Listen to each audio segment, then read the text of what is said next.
Olá, queridos. Vamos dar continuidade ao nosso estudo do livro do Apocalipse. Chegamos ao verso 13 do capítulo 1, certo? Então você entende que esse verso 13, ele está dentro de um contexto, da primeira visão de João, a visão que ele tem do Cristo glorificado, do verso 12 até o verso 20. Então vamos lá ao verso 13. Na tradução ecumênica da Bíblia, e no meio dos candelabros, um como filho de homem. Ele vestia uma longa túnica, um cinto de ouro lhe cingia o peito. Então, vamos destacar alguns pontos, e você sabe que quando fala candelabros, de acordo com o verso anterior e também de acordo com o verso 20 do mesmo capítulo, certo? Você vê que os candelabros representam as igrejas, as 7 igrejas. Certo? E naturalmente as 7 igrejas representam toda a igreja de Cristo, toda a igreja de Deus aqui nessa terra. Então os candelabros representam a igreja. Só que diz o texto que esse ser divino, nessa visão que João tem, certo? Que nós entendemos ser o próprio Jesus Cristo, ele está no meio dos candelabros, no meio. E essa forma de falar entendemos que expressa o cuidado de Jesus por suas igrejas, o cuidado de Cristo e a sua presença nas igrejas. Certo? Podemos também lembrar da função do sacerdote. O sacerdote tinha a função também de cuidar ali dos móveis do santuário, incluindo o candelabro, certo? As lâmpadas. Ok? Então Jesus, de acordo com o capítulo 2, no verso 1, nós encontramos ali que Jesus, ele se identifica como sendo esse ser que aparece e ele está andando, certo? Andando entre esses candelabros. E isso, de certa forma, é um alento, um consolo para uma igreja que passava por provações, uma igreja que passava por perseguição. Mas vamos ver aqui uma ilustração interessante. Então você vê aí, certo, a função sacerdotal, cuidando dessas lâmpadas, E nós temos aqui do lado uma visão, digamos assim, uma ilustração da visão que João teve. Semelhante a isso aí, ok? Você pode ver aí Jesus com a veste comprida, na sua mão direita 7 estrelas, e ele está entre esses candelabros acesos que representam a sua igreja. Voltando ao texto, o texto diz assim, um como filho de homem. É bom a gente entender que essa informação é importante, que no original, no grego, nós não encontramos o artigo definido, ou seja, o texto não está assim, o filho do homem.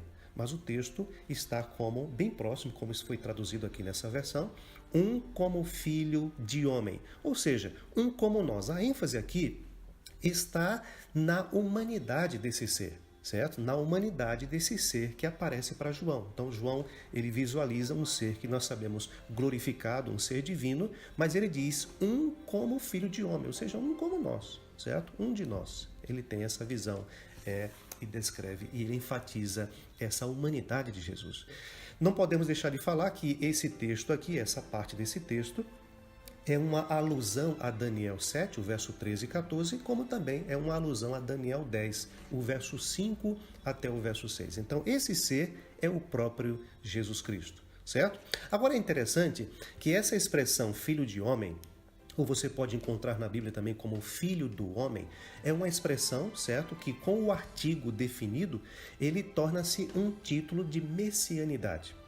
Alguns até chegaram a contar que no Novo Testamento, cerca de 80 vezes aparece essa expressão filho de homem ou filho do homem. E o próprio Jesus, ele usou esse título de messianidade para si mesmo. Então ele se identifica como sendo o filho do homem, que também enfatiza a divindade de Jesus, certo? Aqui nessa visão existe a ênfase na humanidade, mas o título messiânico enfatiza a divindade de Cristo.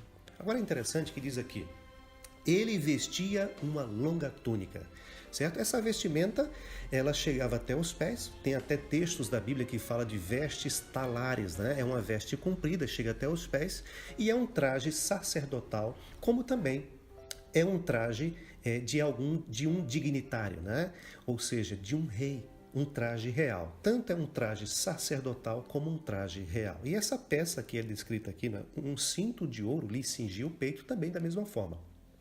É uma peça que fazia parte tanto de um traje sacerdotal como de um traje real, certo? E pode estar também associado ao fato de se estar pronto para uma realização de um serviço sagrado, de um serviço espiritual, o fato de usar esse cinto, né, acima na altura do peito, ok? Então, esse texto podemos dizer que traz aqui uma certa ênfase à humanidade de Cristo, certo? A sua divindade, também a sua função sacerdotal, a sua realeza, e não podemos descartar essa questão também do juízo, certo? Porque se você lê toda a descrição que João faz a Jesus, inclusive as suas cartas, né, as 7 igrejas, nós vemos ali que Jesus ele também tem uma função de julgamento, uma função de juízo nessa primeira parte do Apocalipse, certo? Interessante, eu posso dizer para você que sacerdócio e realeza, de acordo com o verso 6 do capítulo 1, certo? É o que Cristo também quer fazer com os salvos. Ele quer transformar os seus salvos, né, aqueles que são salvos, em sacerdotes e também em reis. Eles irão reinar com Cristo por toda a eternidade. Veja só esse texto de Ellen White, no livro Atos dos Apóstolos. Ela diz assim: conquanto seja sumo sacerdote e mediador no santuário celestial, Cristo é apresentado andando de um para o outro lado entre as suas igrejas terrestres. Com infatigável desvelo e ininterrupta vigilância, observa para ver se a luz de qualquer de suas sentinelas está bruxuleando ou se extinguindo. Se os castiçais fossem deixados ao cuidado meramente humano, sua trêmula chama enlangueceria e morreria. Mas ele é o verdadeiro vigia da casa do Senhor, o verdadeiro guarda dos átrios do templo.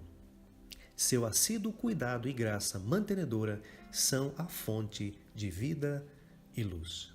Que bonito, né?